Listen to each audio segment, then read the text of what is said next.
ठीक है। ये जो टॉपिक है आपका कैपिटल स्ट्रक्चर के ऊपर, दिस अ प्रैक्टिकल क्वेश्चन जो जनरली पूछते हैं आपको। ठीक है, तो समझिएगा एक बार के लिए इसमें क्या दिया हुआ है, मेन इसका थीम क्या है पहले ये समझ लो। ठीक है, कि इसमें से टॉपिक में से कैसा पूछते हैं। इसमें टॉपिक ये है कि फॉर एग्जांपल कोई फर्म को इन्वेस्टमेंट का रिक्वायरमेंट है। ठीक है, कोई फर्म को इन्वेस्टमेंट का रिक्वायरमेंट है और उस फर्म को डिसाइड करना है कि वो इन्वेस्टमेंट जो है वो कैसे करेगा। क्या वो इक्विटी के फॉर्म पे इन्वेस्टमेंट करेगा या वो डेट लेकर इन्वेस्टमेंट करेगा। अंडरस्टैंड दोनों में डिफरेंस क्या है। इक्विटी अगर वो देता है फर्म, ठीक है, और उसके थ्रू इन्वेस्टमेंट करता है, तो उसका लॉस ये है कि जो शेयर होल्डर्स है, फॉर एग्जाम्पल सोचो अगर पहले 10,000 शेयर होल्डर्स था, तो अभी जो शेयर होल्डर्स है वो क्या बता 15,000 हो जाए या 13,000 हो जाए, तो उसकी वजह से क्या होगा कि जो पैसे पहले एक शेयर होल्डर को मिल रहे थे, ठीक है, उससे उसको अभी कम मिलेगा, बिकॉज पहले जो प्रॉफिट था वो 10,000 लोगों के बीच में बट रहा था। अभी वही सेम प्रॉफिट जो है हम लोग 15,000 लोगों के बीच में बांटेंगे, तो वो एक नुकसान है। ठीक है, तो हमें ये एनालाइज करना है कि भैया इतना तो नहीं कम हो गया है सामान, या फिर इतना तो कम तुम्हारा प्रॉफिट नहीं हो गया है कि भैया जो शेयर होल्डर है उसको ही अल्टीमेटली लॉस हो रहा है। ठीक है, अपॉर्चुनिटी नंबर वन या option number one. And option number two है तुम्हारा डेट रेस करना। डेट रेस करने से आप ये फायदा है कि जो भैया पहले शेयर होल्डर्स 10,000 थे वो अभी भी 10,000 शेयर होल्डर्स है। बट डिफरेंस ये है कि अगर हम लोग डेट लेते हैं, ठीक है, तो हमें उसमें पे करना पड़ता है इंटरेस्ट। अब इंटरेस्ट पे करोगे तो yes the profits would reduce down. ठीक है, अर्निंग्स जो है वो कम हो जाएगा। ठीक है, तो उसमें भी क्या होता है ये समझते हैं एक बार। ठीक है, क्वेश्चन को समझने से पहले पहले बार समझ लो। दो ऑप्शन रहेगा मेनली, और जो क्वेश्चन आपको पूछता है, बिकॉज अभी एग्जाम के एक दिन पहले तो हमें क्वेश्चन के हिसाब से डिस्कस करना पड़ेगा। Option one and option two में समझो। ऑप्शन वन में अगर इक्विटी अपन दे रहा है, फर्म इक्विटी दे रहा है फॉर रेजिंग मोर फंड्स।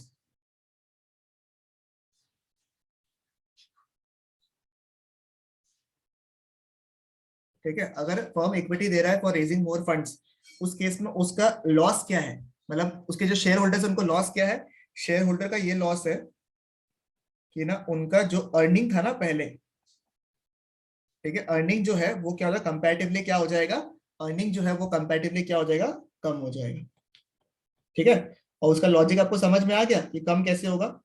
क्योंकि कम इसलिए होगा क्योंकि पहले जो प्रॉफिट्स था, अर्निंग्स था, वो सोचो एग्जाम्पल एग्जाम्पल 10,000 लोगों के बीच में बट रहा था, और अब जो है वही सेम अर्निंग्स जो है आपका, वो सोचो 13,000 लोगों के बीच में बट रहा है, बिकॉज उन्होंने 3,000 एक्स्ट्रा शेयर्स, 30,000 या जैसे भी अगर आप फेस वैल्यू मान लो आप 100 रुपया, तो आपको टेक्निकली, ठीक है, 3,000 इंटू 100 यानी कि 3 लाख शेयर्स का वैल्यू का आपको शेयर्स इशू करना पड़ेगा। तो 3 लाख का वैल्यू ऑफ शेयर्स इशू करने के लिए अब आपके शेयर होल्डर्स जो हो गए हैं वो कितने हो गए, 13 हो गए, 13,000 हो गए। ठीक है, तो इस ये लॉस है कि इसके वजह से अगर हम लोग ऑप्शन नंबर वन लेते हैं तो उसका लॉस क्या है कि जो शेयर होल्डर्स है उनको कंपैरेटिवली पहले से कम रुपए मिलेंगे। वो तो चाहे दोनों ऑप्शन में आपको कम मिलेगा, बट किस ऑप्शन में ज्यादा लॉस होता है, या फिर इन सिंपल लैंग्वेज जिस भी ऑप्शन में शेयर होल्डर्स को ज्यादा फायदा होगा, तो अकॉर्डिंगली वो डिसीजन लेगा कि कैसे फर्म में इन्वेस्टमेंट जो है फर्म में एक फर्म में एंटर करे। ठीक है, तो ऑप्शन नंबर वन हो गया इक्विटी के फॉर्म में। ऑप्शन नंबर टू है आपका डेथ के फॉर्म में। ठीक है, डेथ का फॉर्म मतलब क्या हो गया, आपने उधार में पैसे लिए। ठीक है, उधार में पैसे लोगे तो नुकसान क्या है, नुकसान ये है कि आपको इंटरेस्ट पे करना पड़ेगा। ठीक है, मैं आपको ये एक्सप्लेन इसलिए कर रहा हूं क्योंकि एक तो आपको सम्स पूछते हैं इस क्वेश्चन में से, ठीक है, और दूसरा चीज ये पूछता है कि एनालाइज करने के लिए कि आखिरकार कौन सा ऑप्शन ज्यादा अच्छा है, कौन सा ऑप्शन ज्यादा वायबल है, या दोनों में से कौन सा बेटर ऑप्शन है, तो आपको एनालाइज करना है। इक्विटी में ये है कि भैया आपका कोई डेथ नहीं है, आपको कोई इंटरेस्ट नहीं पे करना है। ऑप्शन नंबर टू डेथ लेने से क्या आपको इंटरेस्ट पे करना पड़ेगा। इंटरेस्ट पे करोगे तो अल्टीमेटली प्रॉफिट्स क्या हो जाएगा आपका, कम हो जाएगा। ठीक है, प्रॉफिट्स क्या हो जाएगा, कम हो जाएगा। ठीक है, तो एक नुकसान तो ये है कि प्रॉफिट्स अगर कम होगा तो ultimately even though share holders तो 10,000 के 10,000 ही रह गए, जैसे इस केस में देखा तो 10,000 से बढ़ के कितने हो गए, 13,000 हो गए। ठीक है, तो प्रॉफिट क्या है, पहले 10,000 के बीच में बांटना पड़ रहा था, अभी 13,000 लोगों के बीच में बांटना पड़ रहा है। ठीक है, तो अब इसमें क्या हो रहा है कि प्रॉफिट कम हो रहा है। अब प्रॉफिट कम हो रहा है तो overall even though there are only 10,000 share holders अभी भी, ठीक है, स्टिल प्रॉब्लम क्या है, प्रॉब्लम तो यही है कि आपको ना क्या करना पड़ रहा है, प्रॉफिट जो पहले मिल रहा था उसके कंपैरिजन में अभी प्रॉफिट कम मिल रहा है। ठीक है, तो प्रॉफिट आपका क्या हो रहा है, कम मिल रहा है आपको। इसकी वजह शेयर होल्डर्स का जो पर शेयर होल्डर का जो इनकम हो रहा था ना वो भी क्या हो जाएगा, थोड़ा सा कम हो जाएगा। तो दोनों ही केसेस में अगर हम लोग पैसे उठा रहे हैं, चाहे वो इक्विटी के फॉर्म में उठाओ या डेथ के फॉर्म में उठाओ, मुद्दा यही है कि दोनों ही केस में इक्विटी शेयर होल्डर का इनकम जो है वो तो कम होगा ही होगा, ठीक है। बट थिंग इज, दोनों में से जो बेटर ऑप्शन है उसको अपने को सिलेक्ट करना होगा, ठीक है। दोनों में से जो भी बेटर ऑप्शन है उसको अपन सिलेक्ट करेंगे, ताकि ओवरऑल कंपनी का फायदा हो, शेयर होल्डर्स का फायदा हो, ठीक है। अब अगर आपके क्वेश्चन में पूछेगा कि आप एनालाइज करो दोनों ऑप्शंस को, option number 1 and option number 2 को, on the basis of earnings equity, ठीक है। इक्विटी के हिसाब से अगर आपको एनालिसिस करने के लिए बोले, तो अगर इक्विटी वर्ड आपको जैसे मिलेगा ना, इक्विटी वर्ड जैसे आपको मिला, कौन सा वर्ड, इक्विटी वर्ड अगर आपको मिला ना, तो इक्विटी का मतलब हो गया आपका ईपीएस की नजर पे देखना आपको, ठीक है। मतलब इक्विटी वर्ड अगर बोले ना, एनालाइज करना आपको दोनों ऑप्शंस को या तीनों ऑप्शंस को आपको एनालाइज करना है, और on the basis of equity अगर पूछा तो आपको एनालाइज करना on the basis of EPS. अब ईपीएस का मतलब क्या है, ईपीएस का मतलब होता है अर्निंग पर शेयर, ठीक है। अर्निंग पर शेयर मतलब कि एक शेयर पे एक पर्टिकुलर शेयर होल्डर को कितना रुपया का अर्निंग होता है, ठीक है, रख दीजिए, ठीक है। एक पर्टिकुलर शेयर होल्डर को एक शेयर पे कितना रुपया का अर्निंग होता है, ठीक है। इसको निकालते कैसे, या तो आप ट्रेडिशनल तरीके से इसको याद कर लो, ठीक है, या तो आप ये लिखो earning after tax divided by number of shares. ध्यान रखना, आपको निकालना क्या है, अर्निंग आफ्टर टैक्स, मतलब जितना पैसा, क्योंकि देखो इक्विटी शेयर होल्डर्स जो है अल्टीमेटली उनको पैसा जो है लास्ट में मिलता है, सबको पेमेंट करने के बाद, सबको प्रेफरेंस शेयर को पेमेंट कर दिया, डिबेंचर वाला लोगों को पेमेंट कर दिया, सबके पेमेंट के बाद में किसको मिलता है, इक्विटी शेयर होल्डर्स को मिलता है। तो गवर्नमेंट सबको पैसा देने के बाद में इक्विटी शेयर होल्डर्स को मिलता है, तो जो पैसा बच गया उसको अपन क्या बोलेगा, अर्निंग्स आफ्टर टैक्स, मतलब सब कुछ पेमेंट करने के बाद जो अर्निंग्स बचा आपका, ठीक है, divided by number of shares. इस तरीके से अपन क्या निकालता है, ईपीएस निकालता है, ठीक है, ईपीएस निकालता है अपन। अब ये निकालना है आपको, जिस भी ऑप्शन में, option number 1 and option number 2 में, जिस भी दोनों में ऑप्शन में आपको फायदा ज्यादा होगा, देखो दोनों में हल्का हल्का, दोनों ही ऑप्शंस की वजह से क्या होगा, अर्निंग हल्का हल्का कम तो होगा ही, ये तो लॉजिकल बात है। बट दोनों में से ऑप्शन में जो भी बेटर ऑप्शन है उसको अपन सिलेक्ट कर लेगा, ठीक है। दोनों में से जो भी बेटर ऑप्शन है उसको अपन क्या कर लेगा, सिलेक्ट कर लेगा, ठीक है। तो ये मुद्दा समझ में आया आप लोग को, क्लियर है बिल्कुल, यहां तक मुझे कंफर्म करो ना प्लीज, ये समझ में आया क्या, कंफर्म कर दो एक बार के लिए, उससे क्या हाँ आइडिया भैया। भी हो जाएगा, आवाज भी आता रहेगा ना, ठीक है ना, ओके हाँ। ओके, ठीक है ना। सर एक क्वेश्चन है, हम लोग थोड़ा सा क्वेश्चन की तरफ एक बार इंटीग्रेट करते हैं तो आपको शायद और समझ में आएगा अच्छे से, ठीक है। इस क्वेश्चन को अपन बाद में कर लेते हैं, सॉरी, ठीक है, इसको देख लेते हैं एक बार, देखिए क्वेश्चन दिख रहा है क्या आप सबको, सम्राट इंटरनेशनल, ठीक है। उसके नीचे देखिए और में जो क्वेश्चन है वो देखिएगा एक बार के लिए, और वाला जो क्वेश्चन है, ठीक है, और वाला क्वेश्चन है उसमें देखिएगा एक बार के लिए, ये क्वेश्चन आपके एनसीईआरटी में भी इस टाइप का क्वेश्चन है मेरे हिसाब से, ठीक है, एक सेकंड, हाँ, ओके। इसमें क्या लिखा हुआ है देखिए, smart stationery limited wants to raise up, कितना रुपया निकालना है इसको, 40 लाख रुपया रेज करना है अपना नया प्रोजेक्ट के लिए, ठीक है। कुछ भी याद मत करो, समझ लो क्वेश्चन को, आराम से समझ में आ जाएगा आपको, ठीक है। 40 लाख रुपया आपको रेज करना है, किसको, एक फर्म को है जिसको 40 लाख रुपया रेज करना है, ठीक है। मैनेजमेंट के बने 3 ऑप्शंस कंसिडर किए हैं। ऑप्शन नंबर 1 देखिए क्या लिखा हुआ है, इक्विटी 40 लाख रुपया रेज करेगा, ठीक है, इक्विटी का 40 लाख रुपया रेज करेगा, डेथ एक भी रुपया नहीं लेगा, मतलब खुद का जो पूंजी है उसमें से निकालेगा, ठीक है। इक्विटी ऑप्शन नंबर 2 क्या लिखा हुआ है, 30 लाख एंड 10 लाख, 30 लाख का इक्विटी, 10 लाख का डेथ। और ऑप्शन नंबर 3 क्या है, 10 लाख का इक्विटी और 30 लाख का डेथ, ठीक है। तो आपको कंपेयर करना है, ठीक है। इंटरेस्ट रेट्स ऑन डेथ है तुम्हारा 9%, फेस वैल्यू दिया हुआ है तुम्हारा पर्टिकुलर शेयर का 100 रुपया, टैक्स रेट्स दिया हुआ है आपका 30%, और ईबीआईटी यानी कि earning before interest and tax दिया हुआ है 8 लाख रुपया, ठीक है। आपको बताना है कौन सा ऑल्टरनेटिव को चूज कर रहा है, लास्ट वर्ड पे ध्यान दीजिएगा, देखो क्या लिखा हुआ है, 3 alternatives on there, 3 alternatives choose करना आपको, which will be the company will be able to take an advantage of trading on equity, ठीक है। तो इक्विटी वर्ड आते हैं आपको समझ में आएगा कि आपको निकालना क्या है, ईपीएस निकालना है, ठीक है। फिर दूसरा क्वेश्चन ये पूछा है कि does EPS always rise with an increase in debt, ठीक है, give reasons to support your answer. तो ये हम लोग डिस्कस कर लेंगे, पहले हम लोग ऑप्शंस, तीनों ऑप्शन को निकाल लेते हैं, ठीक है।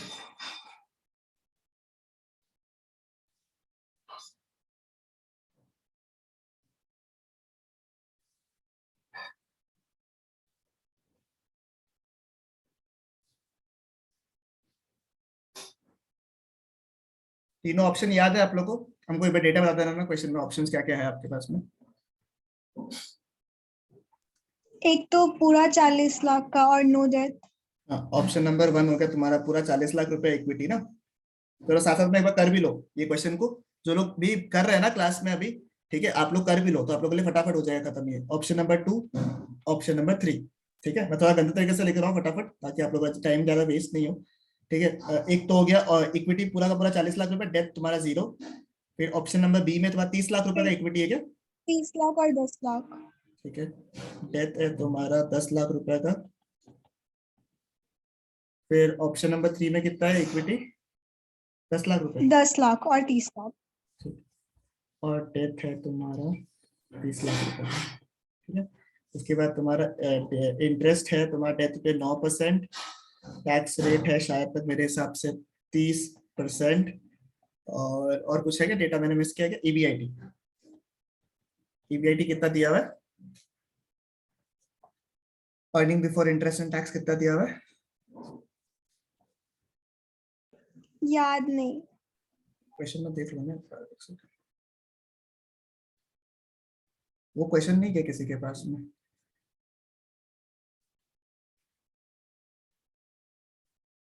एक सेकंड बता रहा हूँ।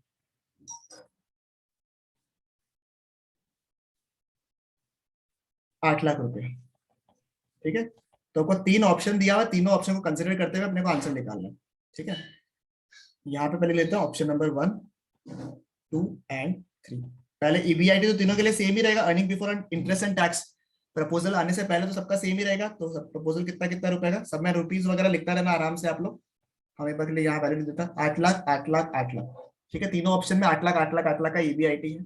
उसमें से फिर क्या माइनस करना पड़ेगा, यू अंडरस्टैंड। ईबीआईटी में सबसे पहले आपको इंटरेस्ट माइनस करना पड़ता है, उसके बाद आपको टैक्स माइनस करना पड़ता है। पहले आपको इंटरेस्ट माइनस करना पड़ेगा, फिर टैक्स माइनस करना पड़ेगा, फिर आपको मिलेगा अर्निंग आफ्टर टैक्सेस, जो हम लोग को चाहिए ईपीएस निकालने के लिए, ठीक है।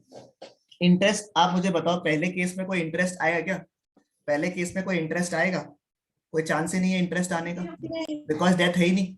डेथ नहीं है तो इंटरेस्ट आएगा ही नहीं, तो पहला केस में तो गया डैश। सेकेंड केस में कितना रुपए का अपन डेथ लेके रखा है? 10 लाख रुपए का डेथ लिया अपन। ऑप्शन नंबर 2 में कितना रुपए का डेथ लिया हुआ है? 10 लाख रुपए का डेथ लिया हुआ है अपन। तो उसमें इंटरेस्ट कितना पे करेगा? 10 लाख के ऊपर 9%। 10 लाख के ऊपर 9%, बोलो सही है या नहीं है? 10 लाख के ऊपर 9%, 10 लाख के ऊपर 9% कितना होगा आपके पास में? 90,000 रुपया, ठीक है। तो ये माइनस हो जाएगा आपको। थर्ड केस में कितना? 30 लाख का डेथ है, 30 लाख का डेथ है, और इंटरेस्ट कितना है? 9%। तो ये भी कितना हुआ है? 30 लाख पे 9%, यानी कि 2,70,000 रुपया, ठीक है। इससे मुझे क्या मिलेगा? ईबीटी, अर्निंग बिफोर टैक्सेस, क्योंकि इंटरेस्ट अपन ने माइनस कर दिया। तो ये कितना कितना रुपया हो रहा है? 8 लाख रुपया, 7,10,000 रुपया, और ये कितना हो रहा है? 5,30,00,000 रुपया, तो 5,30,000। इसमें से क्या माइनस करेगा मैं? टैक्स माइनस कर दूंगा, कितना रुपया होगा? 30%। और हमेशा ध्यान रखिएगा, टैक्स जो है वो अर्निंग के ऊपर होता है, ठीक है। जो ऊपर आपको अर्निंग दिख रहा है अभी 8 लाख रुपया, 7,10,000 रुपया और 5,30,000 रुपया, इस अर्निंग के ऊपर आपको क्या पे करना पड़ता है? टैक्स पे करना पड़ता है, ठीक है। तो 8 lakh into 30% is how much? 2,40,000, ठीक है। ये कैसे निकाला अपन ने? 8 लाख के ऊपर कितना परसेंट? 30%। 7,10,000 के ऊपर 30% होगा आपका 2,13,000 रुपया। ये भी क्या होगा? माइनस होगा दोनों, ठीक है। और 5,30,000 पे क्या होगा? 30%, यानी कि 1,59,000, ठीक है।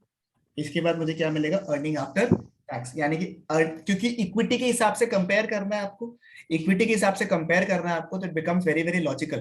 बिकॉज अर्निंग आफ्टर टैक्स आप निकाल रहे हो, तो अर्निंग आफ्टर टैक्स अगर आप निकाल रहे हो तो आपको चाहिए, क्यों निकाल रहे हो अर्निंग आफ्टर टैक्स? बिकॉज आपको निकालना है ईपीएस, ठीक है।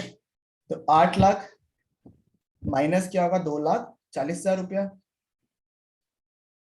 तो इससे मुझे मिल जाएगा earning after tax in the case of option number 1। फिर ऑप्शन नंबर 2 में मुझे बताइए कितना होगा? 7,10,000 माइनस 2,13,000, कितना हो गया? 4,97,000 एंड 5,30,000 माइनस 1,59,000 कितना हो रहा है आपका? 3,71,000। मैंने कुछ नहीं किया, जो प्रॉफिट दिया हुआ था उसमें से मैंने इंटरेस्ट माइनस किया अगर एप्लीकेबल है तो, और फिर जो भी प्रॉफिट बचा उसमें से अपन टैक्स माइनस कर देगा। जहां इंटरेस्ट है उसमें इंटरेस्ट माइनस हो जाएगा, नहीं तो जो भी प्रॉफिट बचा हुआ है उसके ऊपर अपन टैक्स माइनस कर देगा। उससे अपन निकाल रहा है ईबीआईटी, सॉरी ईएटी। ठीक है, अब नंबर ऑफ शेयर्स कितना है मुझे बताओ आप लोग, क्योंकि हम लोग को क्या निकालना, अर्निंग, सॉरी ईपीएस। ठीक है, अर्निंग पर शेयर। तो नंबर ऑफ शेयर्स कितना कितना है बाबू लोग बताओ तो, नंबर ऑफ शेयर्स कितना कितना होगा? पहले केस में कितना होगा? 40 लाख रुपए का पूरा किसमें उठा रहे हो आप? पूरा का पूरा 40 लाख रुपए कैसे उठा रहे हो आप? इक्विटी में उठा रहे हो, इक्विटी इक्विटी में उठा रहे हो। और पर शेयर कितना रुपए का है आपका? 100 रुपए का शेयर है पर शेयर। 100 rupees. तो नंबर ऑफ शेयर्स कितना इशू करोगे आप? 40 लाख डिवाइडेड बाय 100, कितना रुपया हो गया आपका? 40,000। ठीक है, सेकेंड वाले केस में कितना होगा आपका? सेकेंड वाले केस में कितना होगा? 30 लाख का 30 लाख इक्विटी शेयर्स है, डिवाइडेड बाय 100 कितना होगा आपका? 30,000। और लास्ट वाले में कितना होगा आपका? 10,000. 10,000। ठीक है, अब ईपीएस निकाल लेते। ईपीएस कैसे निकालेगा हम लोग? EAT divided by number of shares कितना होगा पता तो? 5,60,000 रुपया, 5,60,000 डिवाइडेड बाय 40,000 कितना होगा आपका? 14 रुपया। मतलब कि एक बंदा, इसका 14 रुपए का सिग्निफिकेंस समझो आप लोग। 14 रुपए का मतलब क्या हुआ कि एक बंदा या फिर एक पर्टिकुलर पर्सन अगर एक शेयर होल्ड करता है एग्जांपल, ठीक है, तो उसको पर शेयर में कितना रुपया कमाई हो रहा है? 14 रुपए कमाई हो रहा है। ठीक है, 4,97,000 डिवाइडेड बाय 30,000 कितना हो रहा है? 16.5 हो रहा है क्या? ठीक है, और ये कितना हो रहा है? अराउंड 37.1। तो आप मुझे बताओ कौन सा ऑप्शन आपको वायबल लग रहा है? ऑप्शन 1, ऑप्शन 2 या ऑप्शन 3? 3 ऑप्शन नंबर 3 लग रहा है वायबल, क्योंकि उसमें क्या हो रहा है, आपका अर्निंग जो है इंटैक्ट है, सब कुछ आपके पास में है। ठीक है, तो ये हो गया एक टाइप का सवाल। दूसरा सवाल भी हम लोग करेंगे आराम से। दो टाइप का क्वेश्चन मुझे अभी तक मिला है, तो मैंने दोनों क्वेश्चन का देख लिया एक बार के लिए कि ये सिमिलर टाइप का क्वेश्चन जो है एनसीईआरटी में दिया होगा। फिगर शायद ऊपर नीचे हो सकता है, I don't know, but it same type का क्वेश्चन एनसीईआरटी में भी है, वो भी आप लोग देख सकते हो आराम से। ठीक है, मुद्दा ये है कि एक सवाल पूछेगा आपसे वो लोग कि जब ईपीएस जो है क्या वो डेथ की वजह से बढ़ता है क्या? ठीक है, तो ऐसा नहीं कि ईपीएस जो है हमेशा डेथ की वजह से बढ़ेगा। इट लार्जली डिपेंड्स कि डेथ का इंटरेस्ट रेट्स क्या है। यहाँ पे जैसे इंटरेस्ट रेट कितना था? खाली 9% था। ठीक है, दैट इज वाई इनका सेविंग्स हो गया। अदरवाइज अगर इंटरेस्ट रेट ज्यादा होता ना तब शायद उतना फायदा नहीं होता। ठीक है, तो लार्जली डिपेंड्स कि इंटरेस्ट रेट्स क्या है। ठीक है, अब एक चीज और बता देता हूं आपको कि अगर कोई इंसान, ठीक है, अगर कोई फर्म या कंपनी जो है वो अगर पैसे डेथ में लेता है, ठीक है, बाकी में लेता है वो, तो उसको इंटरेस्ट पे करना पड़ता है। अब इंटरेस्ट पे अगर वो करेगा तो उसको एक नुकसान होगा जो कि है इंटरेस्ट पेमेंट्स का। देखो यहाँ पे 2,70,000 रुपए सबसे हाईएस्ट वो इंटरेस्ट पेमेंट्स कर रहा है। ठीक है, 2,70,000 रुपए का हाईएस्ट पेमेंट्स कर रहा है, बिकॉज उसने क्या किया, पैसे जो है उसने बाकी में लिया, लोन पे लिया, मतलब बाकी में नहीं, लोन पे लिया उस। ठीक है, लोन पे लिया तो उसकी वजह से इंटरेस्ट उसको पेमेंट करना पड़ रहा है। इंटरेस्ट का लॉस अगर हम लोग देखें तो हाँ, सबसे ज्यादा लॉस किस में हो रहा है? ऑप्शन नंबर 3 में हो रहा है। बट इसको अल्टीमेट मुझे बताओ, अगर मैं जानूं कि नेट में फायदा कितना होता है, मतलब या फिर नेट में फायदा नहीं पूछूंगा मैं आपको, गलत क्वेश्चन हो गया मेरी तरफ से। मैं अगर आपसे पूछूं कि डेथ में, एक बार इक्विटी भूल जाओ, क्योंकि इक्विटी तो डायरेक्टली देखो, इक्विटी अगर लेता है तो सादा हिसाब है। देखो पूरा इक्विटी अगर लेते हो तो सादा हिसाब है, कुछ है ही नहीं इसमें, है ना। इक्विटी अगर लेते हो सादा हिसाब है कि जो पैसा आया है वो अर्निंग हो गया, उस पर टैक्स मैनेज कर दो, खत्म कहानी। आपका नुकसान क्या है कि पहले 10,000 इक्विटी शेयर्स था, अब 13,000 इक्विटी शेयर्स हो गया। बट मुद्दा यहाँ पे आ रहा है कि जब लोन लेते हो आप, लोन लेते हो तो इंटरेस्ट पे करते हो। इंटरेस्ट जो है, क्या जो 9% लिखा हुआ है वो 9% इंटरेस्ट लगता है या इससे ज्यादा लगता है या इससे कम लगता है? दिमाग में ये क्वेश्चन आ रहा है आपका। ठीक है, 9% तो दिख ही रहा है आपको, 9% का इंटरेस्ट तो अपन यहाँ पे माइनस कर ही दिया, बट क्या एक्चुअली में 9% लगता है वो दिमाग में रखना है अपने को। ठीक है, क्या अपना एक्चुअली में 9% लगता है वो अपने दिमाग में रखना। अगर थोड़ा सा दिमाग को एनालिटिकल करो आप लोग तो क्या देखो, हमेशा हमेशा ध्यान रखिएगा, ठीक है, ये थोड़ा इंपॉर्टेंट है। हमेशा टैक्स जो है वो प्रॉफिट जो बच गया उसके ऊपर लगता है। ठीक है, हमेशा टैक्स जो है वो प्रॉफिट जो बच गया उसके ऊपर लगता है। ठीक है, यानी कि ज्यादा प्रॉफिट बचेगा तो आप ज्यादा टैक्स दोगे या कम टैक्स दोगे? ठीक है, ऑब्वियसली कितना दोगे, ज्यादा टैक्स दोगे। ज्यादा प्रॉफिट बचे, जैसे 8 लाख रुपए यहाँ बचा तो टैक्स ज्यादा दिया नहीं दिया आपने, 2,40,000 रुपए का टैक्स दिया। फिर थोड़ा प्रॉफिट कम बचा, कितना का पेमेंट किया, 2,13,000 का आपने टैक्स पेमेंट किया। एंड क्योंकि प्रॉफिट सबसे कम किसमें बचा था, ऑप्शन नंबर 3 में, तो वो टैक्स पे सबसे कम देना पड़ा था। ठीक है, तो यानी कि मैं क्या ये बोल सकता हूँ कि मेरा जो इंटरेस्ट का कॉस्ट है, कुछ लिख रहा हूँ यहाँ पे देखना, जो मेरा इंटरेस्ट का कॉस्ट ना, जो मेरा इंटरेस्ट का कॉस्ट है वो एक्चुअली 9% नहीं है, वो 9% माइनस, इस एग्जाम्पल में 30% का टैक्स था। ठीक है, 30% ऑफ 9 है क्या, आप मुझे बताओ एक बार, सोच के देखो।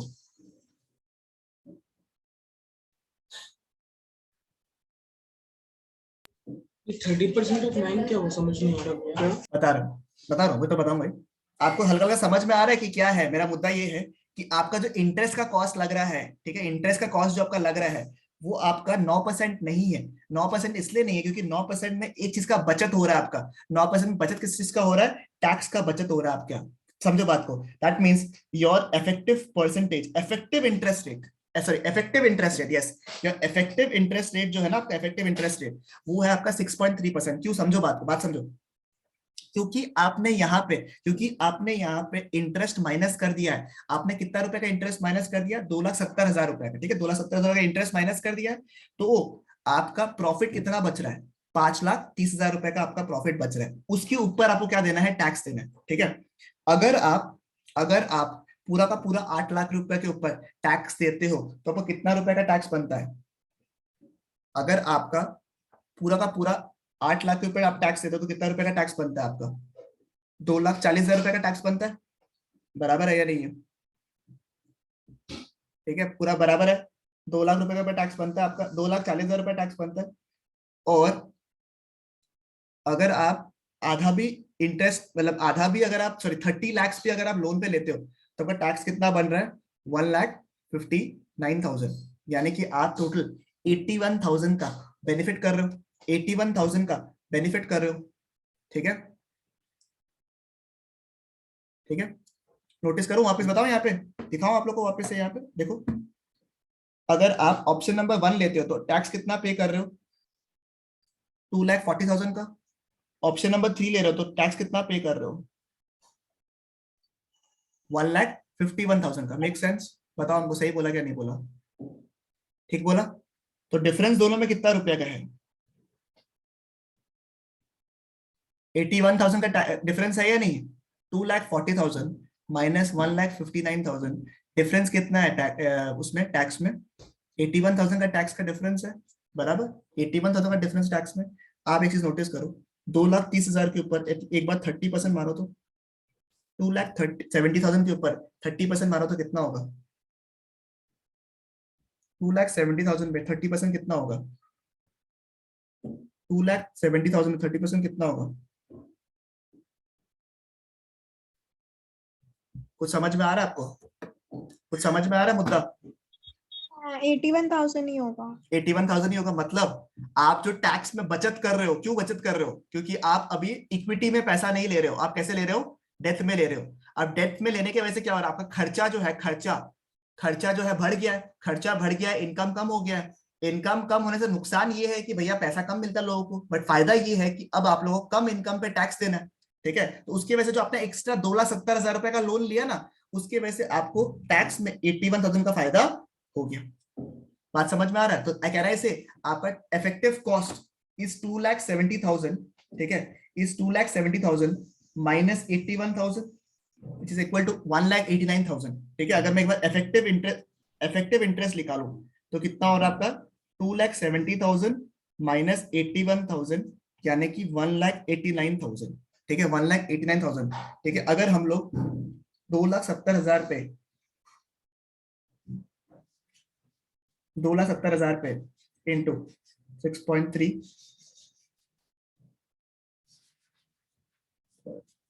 कितना रुपए का लोन था उसमें, 30 लाख का ना, 30 लाख पे 6.3%। ठीक है, आप एक काम करो, टोटल लोन कितना का लिया था अपन ऑप्शन नंबर 3 में, याद करो। ये देखो, ये फिगर दिख रहा है तो आप लोगों को कितना फिगर लिखा है मैंने यहाँ पे, 1,89,000 का फिगर दिख रहा है आप लोग को। ठीक है, आप एक काम करो, 30 लाख का लोन लेता ना अपने, 30 लाख का लोन, 30 लाख का लोन पे आप एक बार 6.3%, याद है ये वाला 6.3%, एक बार करके देखो। 30 लाख का जो लोन है उसमें आप 6.3% का इंटरेस्ट लो, कितना हो रहा है देखो तो एक बार के लिए, कितना हो रहा है, फटाफट निकालो, फटाफट निकालो, कितना हो रहा है, कितना हो रहा है, कितना हो रहा है, 1,89,000। समझ रहे हैं आप लोग? ये देखो, बात समझ में आ रहा है आपको? मुद्दा समझ में आया या नहीं आया बताओ मेरे को एक बार के लिए। मतलब अगर आपको क्वेश्चन का आंसर किया, आपको इतना टेक्निकल नहीं करना है कुछ भी, ठीक है, आपको मैंने इसलिए समझा दिया खाली कि आपको जब पूछेगा कि कौन सा बेटर है तो डिपेंड करता है इंटरेस्ट रेट पे ऊपर। और आप लोग ये भी बोल सकते हो, it is not just the interest rate which matters, it is on the effective interest rate which is calculated on the interest rate less the amount of savings you make, less the amount of savings you make on the interest. बात समझ में आ रहा है आपको? Just it is not just the interest rate जो matter करता है, 9% interest rate से मैटर नहीं करता है, इंटरेस्ट रेट्स तो है ही, माइनस जो आपको टैक्स बेनिफिट मिलता है क्योंकि आप खर्चा एक्स्ट्रा कर रहे हो, क्यों, 9% इंटरेस्ट के चक्कर में, जो भी खर्चा के ऊपर आपको इंटरेस्ट, जो आपको टैक्स का बेनिफिट मिल रहा है उसको माइनस करके जो इफेक्टिव इंटरेस्ट रेट आ रहा है वो इंपॉर्टेंट है आपका जज करने के लिए कि हमें इक्विटी का ऑप्शन लेना चाहिए या डेथ का ऑप्शन लेना चाहिए या दोनों कॉम्बिनेशन लेना चाहिए। बात समझ में आया क्या? बताओ ना प्लीज, कंफर्म करो ना। ठीक है, क्लियर है? थोड़ा सा टेक्निकल है ये वाला पॉइंट, ठीक है, कैलकुलेशन तो इजी है एकदम, फटाफट निकल जाएगा आपका, बस ये खाली प्रूफ कर दिया आपको कि ये इफेक्टिव इंटरेस्ट रेट्स क्या है। ठीक है, डाउट? स्कूल में प्रूफ तो एग्जाम में प्रूफ थोड़ी करना पड़ेगा। नहीं, प्रूफ नहीं करना, प्रूफ नहीं करना, प्रूफ तो नहीं करना, प्रूफ करके बता दिया मैंने खाली आप लोगों को कि कैसे है, कुछ नहीं है, लॉजिकल है बिल्कुल। इंटरेस्ट रेट जो लग रहा है उसके ऊपर आप क्योंकि आप इंटरेस्ट पे कर रहे हो, आपका प्रॉफिट कम हो गया, जो प्रॉफिट कम हुआ ना जितना रुपया से, 2,70,000 से प्रॉफिट कम हो गया, तो 2,70,000 का ऊपर जो टैक्स लगता, अगर 270 नहीं होता तो उसमें क्या होता, 270 नहीं होता तो पूरे पे टैक्स लगता। अब क्या हो गया, 270 के चक्कर में क्या हो गया, आपका प्रॉफिट कम हो गया, इसकी वजह से क्या हुआ, आपका टैक्स बच गया। अब टैक्स जो बच गया वो भी माइनस करेगा ना जो भी कॉस्ट है उससे, ठीक है, तो वो उस हिसाब से आपको डिसीजन लेना पड़ता है। ठीक है, सेकंड क्वेश्चन में आए, ये तो समझ गए, किसी को लिखना थोड़ी ना ये वाला पार्ट, किसी को लिखना है क्या?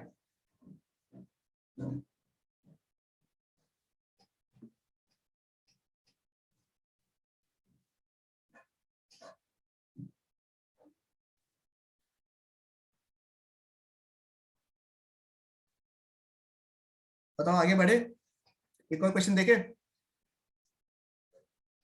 कंफर्म करो फटाफट प्लीज सबको। हाँ भैया।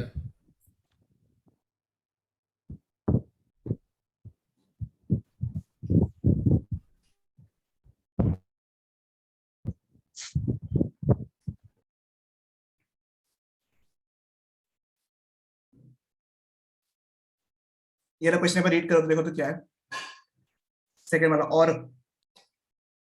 एक बार रीड करो, 1 मिनट।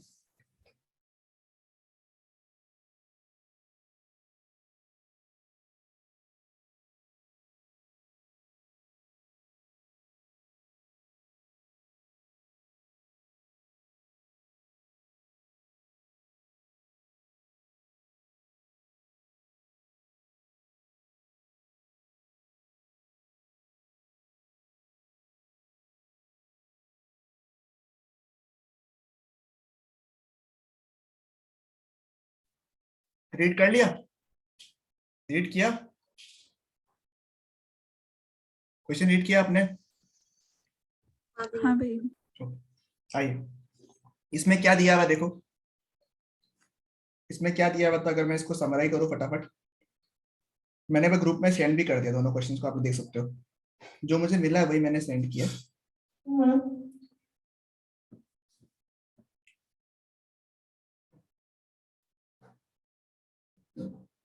ठीक है, देखो क्या लिखा हुआ है, 10 लाख रुपए रेज करना है उनको, ठीक है, तो क्या लिखा है, टू रेज कितना रुपया है, ठीक है, टू रेज कितना रुपया लिखा हुआ है, 10 लाख रुपीज जो है रेज करना है,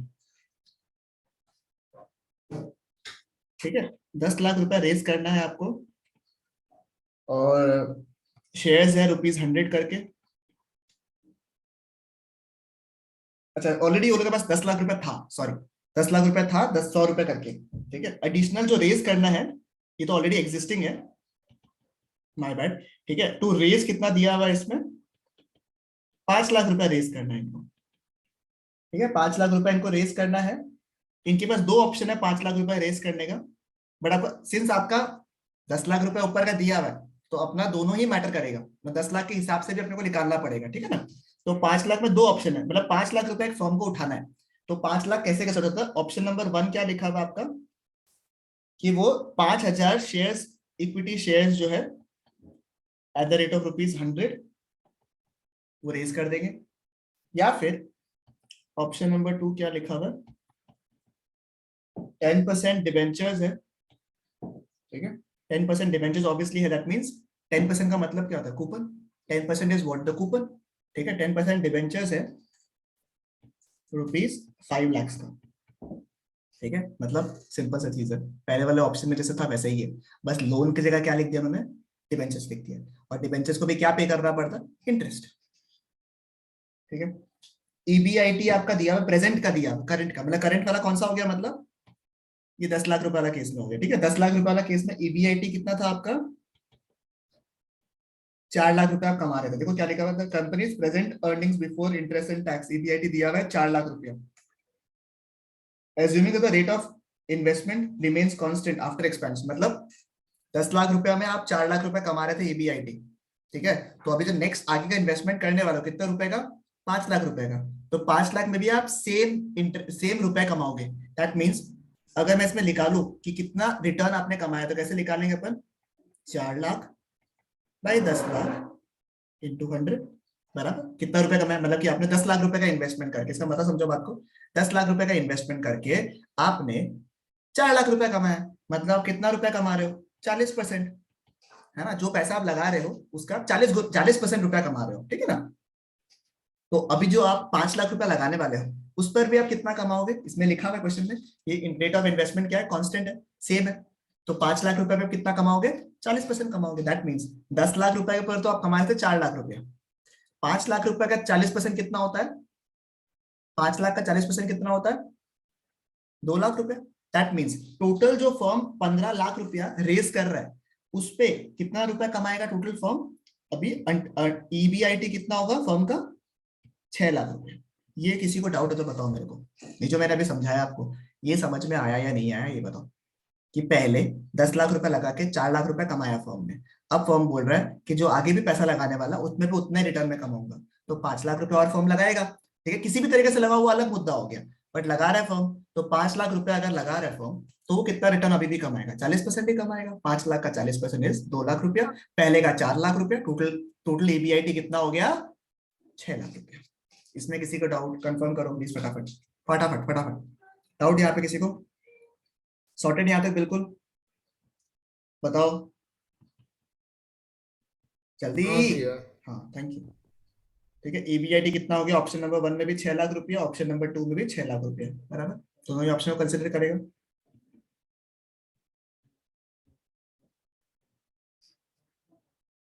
इंटरेस्ट को माइनस करना पड़ेगा, बिकॉज हमें तो क्या है, अच्छा क्वेश्चन हमने एक चीज हमने ना बहुत इंपॉर्टेंट चीज मिस कर दिया ना यहाँ पे। क्या मिस कर दिया हमने?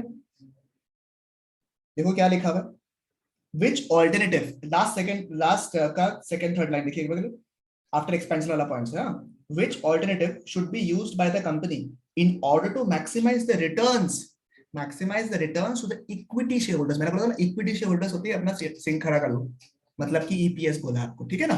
क्वेश्चन को आइडेंटिफिकेशन करना भी बहुत जरूरी है। इंटरेस्ट माइनस करो, इंटरेस्ट पहले वाले केस में कुछ इंटरेस्ट लगेगा क्या? मुझे बताओ आप लोग। पहले वाले केस में कोई भी इंटरेस्ट नहीं लगेगा, बिकॉज पूरा का पूरा पैसा कैसे उठ रहा है? इक्विटी शेयर्स के थ्रू।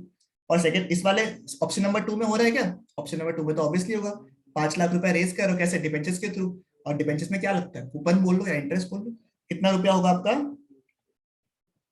50,000 रुपया, 5 लाख, 5 लाख इंटू 10%। तो ईबीटी क्या होगा? ईबीटी कितना होगा आपका? 6 लाख, और इसका कितना होगा? 5,50,000।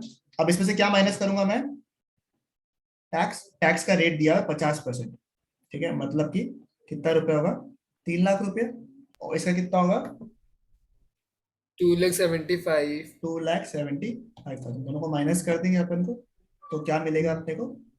EAT EAT perfect. कितना रुपया हो गया? 3 लाख रुपया और 2,75,000। 275। अब मुझे नंबर ऑफ शेयर्स चाहिए, कितना होगा नंबर ऑफ शेयर्स मुझे बताइए। नंबर ऑफ शेयर्स कितना कितना होगा मुझे बताइए। नंबर ऑफ शेयर्स कितना कितना होगा? पहले वाले केस में 10 लाख तो पहले से, सॉरी 10,000 तो पहले से ही था। 10 लाख और 100 रुपए का शेयर, 10,000 शेयर्स, और 5 लाख और एडिशनल आप इशू करा रहे हो 100 रुपए ईच, मतलब कि 5,000 शेयर्स। यानी कि इसके 10,000 शेयर्स, इसके 5,000 शेयर्स, टोटल शेयर्स कितने हो गए आपके? टोटल शेयर्स हो गए आपके 15,000 शेयर्स, राइट। ये रहा 15,000 शेयर्स। और इस वाले केस में सिंस आप कोई शेयर्स दे नहीं रहे हो, तो आपके शेयर्स कितने रह जाएंगे अभी भी? 10,000। ठीक है, that means can I right EPS कैसे निकालते हैं अपन? EAT divided by number of shares, यानी कि 3 लाख डिवाइडेड बाय 15,000, जो कि कितना रुपया होगा आपका? लिख लेते हैं यहाँ पे 3 लाख डिवाइडेड बाय 15,000, तो ये कितना रुपया होगा आपका? ₹20। और इसमें कितना होगा? 2,75,000 divided by 10,000 which is equal to how much? ₹27.